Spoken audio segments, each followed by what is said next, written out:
Hello আমার দুষ্ট প্রিয় মিষ্টি বন্ধুরা, তোমরা সকলে কেমন আছো? আশা করি তোমরা সকলে অনেক ভালো আছো। বন্ধু, আজ তোমাদের মাঝে নিয়ে আসলাম নতুন একটি লাগালাগির গল্প। বন্ধুরা, গল্পটি শুনলে তোমাদের দাঁড়িয়ে যাবে, তোমরা হাতের কাজ করতে বাধ্য হবে। তাই ভিডিওটি না টেনে শেষ পর্যন্ত গল্পটি দেখুন। চলুন বন্ধুরা, আর কথা না বাড়িয়ে গল্পটি শুরু করি। আমার ভালো লাগছে না, আমি খাবো না আম্মুগু। আনিতা বেগম, খাবি না মানে কি? অল্প করে হলেও খেয়ে যা। নূর, উহু খাবো না, পেট ভরা। মাহিফ, নূর এভাবে রাতে না খেয়ে ঘুমাতে নেই, চুপচাপ খেয়ে নে। নূর, বললাম তো খাবো না। ভাবি এসে বলল, চলো নূর, আজ আমি তোমাকে খাইয়ে দেই। চোখ মুখ কেমন দিন দিন শুকিয়ে যাচ্ছে। জিসান ভাইয়ার বউ, বাড়ির বড় বউ। তবে ভাবি খুব ভালো আর মিশুক ও। আরে আমি বুঝতে পারছি না, ও যেহেতু খেতে চাচ্ছে না, তাহলে এত জোরাজুরি করার কি আছে? আর ছোট মা, তোমার মেয়েকে দেখে মনে হচ্ছে বেচারিকে তার প্রেমিক ছেড়ে চলে গেছে, বলেই হাসা শুরু করল আদি ভাই। সবাই অবাক হয়ে নূরের দিকে তাকাল। নূরের আম্মু আনিতা বেগম তো নূরকে বলল, কি রে মা, সত্যি কি এমন কিছু হয়েছে? নূর ছলছল চোখে ওর আম্মুর দিকে তাকাল। মাহি রেগে বলে উঠল, মানুষের লজ্জা বলতে কিছু একটা থাকে, কিন্তু আদি ভাই তোমার দেখি লজ্জা শরমের ছিটে ফোঁটাও নেই। নূর ঘৃণার চোখে আদির দিকে তাকাল। আগে যেই চোখে এক সমুদ্র ভালোবাসা নিয়ে লোকটার দিকে তাকাত, আজ সেই মানুষটার দিকেই এক আকাশ সমান ঘৃণা নিয়ে তাকাল। কতটা নিচে নামতে পারে মানুষ, এই মানুষটাকে না দেখলে বুঝতেই পারত না নূর।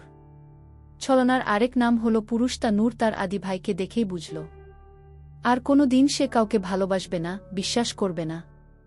একবার বিশ্বাস করে ঠকেছে সে, খুব বাজেভাবে ঠকেছে। নূর উঠে চলে গেল। অনেকবার পিছু ডাকল আনিতা বেগম, কিন্তু নূর একটা বার ফিরেও তাকাল না। মাহিও হাতের প্লেটটা আওয়াজ করে টেবিলে রেখে নূরের পিছু পিছু চলে গেল। আনিতা বেগম খুব চিন্তিত তার দুই মেয়েকে নিয়ে। এত হাসি খুশি মেয়েগুলো হঠাৎ কেন এত নিশ্চুপ হয়ে গেল? এসব ভাবতে ভাবতে উনি রান্নাঘরে চলে গেলেন। আদি একটা শয়তানি হাসি দিয়ে নিজের রুমে চলে গেল। গিটার হাতে মাঝ রাতে ছাদের কিনার ঘেঁষে বসে আছে একটি এলোকেশী মেয়ে। আকাশের দিকে তাকিয়ে গিটারে টুংটাং আওয়াজ তুলে গেয়ে উঠল, থাক না কিছু কথা।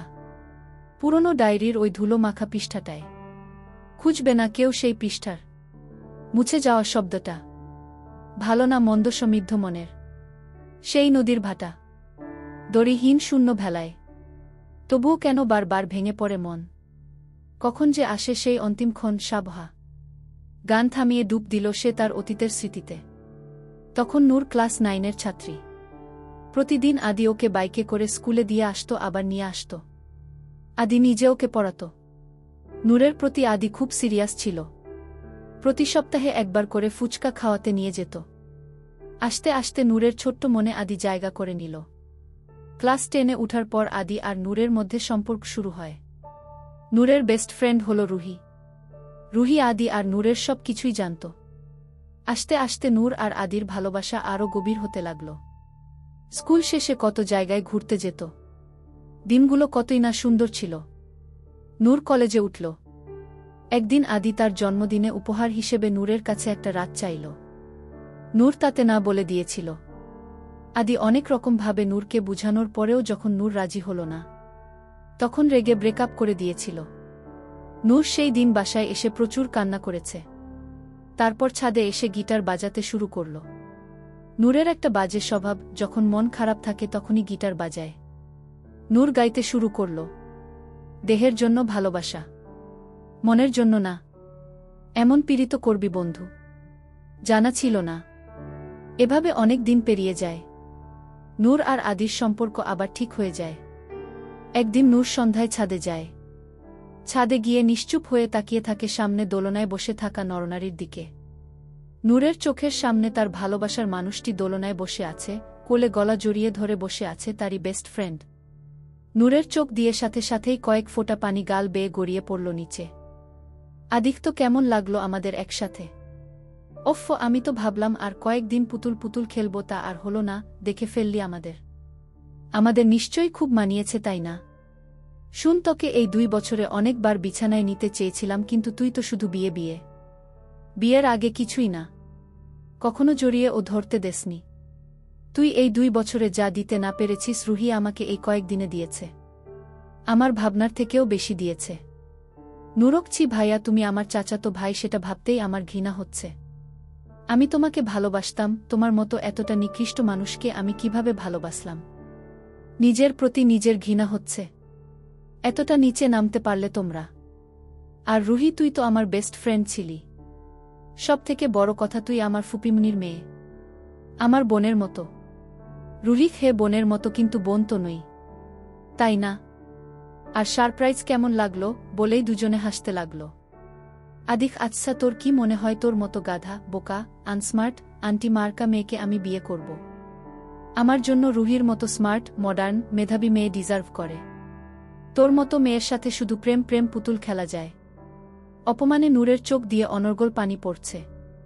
আর কিছু না বলেই নূর যখন চলে যাওয়ার জন্য পিছন ফিরল, ছাদের দরজা থেকে একটা ছায়া সরে আড়ালে চলে গেল। রুহি দৌড়ে নূরের সামনে গিয়ে দাঁড়াল। একই নূর, এটা কিন্তু একদম ঠিক না। তুই কিছু না বলেই চলে যাচ্ছিস। আচ্ছা শুন, কাল না তোর জন্য অনেক বড় একটা সারপ্রাইজ আছে। নূর রুহিকে ধাক্কা দিয়ে সামনে থেকে সরিয়ে দৌড়ে ছাদ থেকে নেমে নিজের রুমে চলে গেল। অতিরিক্ত কান্না করার ফলে নূরের মাথা ব্যথা শুরু হয়। সারা রাত মাথার ব্যথায় ছটফট করে। শেষ রাতের দিকে মাহি ওকে মেডিসিন খাইয়ে ঘুম পাড়িয়ে দিয়ে যায়। সকালে উঠে বাসায় চেঁচামেচির আওয়াজ শুনে নিচে গিয়ে শুনে আদি আর রুহির বিয়ে ঠিক হয়েছে। এটা শোনার পর নূর নিজের রুমে আসার সময় রুহির সাথে দেখা হয়। রুহি একটা গা জ্বালানো হাসি দিয়ে বলে, কেমন দিলাম সারপ্রাইজটা? নিশ্চয়ই খুব সুন্দর। আমাদের খুব মানাবে, তাই না? তুই আমার একমাত্র কলিজার টুকরো বেস্ট ফ্রেন্ড। আমার বিয়েতে কিন্তু সব কিছু তুই করতে হবে। নূর একটা সুন্দর মুচকি হাসি দিয়ে বলে, হ্যাঁ ঠিক বলেছিস বেস্ট ফ্রেন্ড। শুন, তুই আমার বেস্ট ফ্রেন্ড বলেই বলছি। যেই মানুষ এতদিন একজনের সাথে সম্পর্কে থেকে 2 দিনের সুখের জন্য ছেড়ে দিতে পারে, সেই মানুষটা যে আরেকজনের জন্য তোকে ছেড়ে যাবে না, তার কি গ্যারান্টি আছে বল? তাই বলি, ভেবে চিন্তে করিও কাজ, করিয়া ভাবিও না। বলেই নূর নিজের রুমে চলে গেল।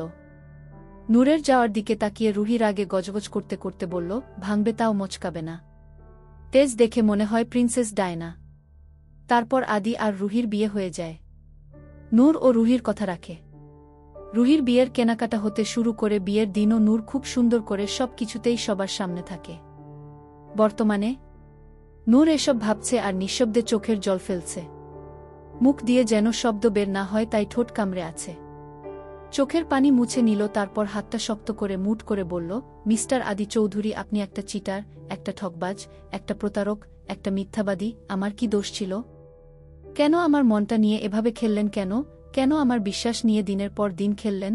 আমি আপনাকে কোনো দিন ও ক্ষমা করব না। কোনো দিন না। আজ আমি যেই আগুনে জ্বলছি, একদিন আপনিও জ্বলবেন, খুব বাজেভাবে জ্বলবেন। সকালে নূর বাদে সবাই বসে আছে ড্রয়িং রুমে। তখনই কলিং বেল বেজে উঠল।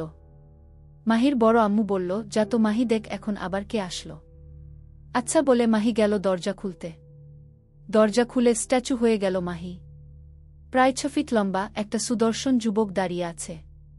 তার পরনে সাদা শার্ট, কালো প্যান্ট, ব্র্যান্ডেড ঘড়ি, ব্লেজারটা ভাঁজ করে হাতের উপর রাখা। চুলগুলো এলোমেলো হয়ে আছে।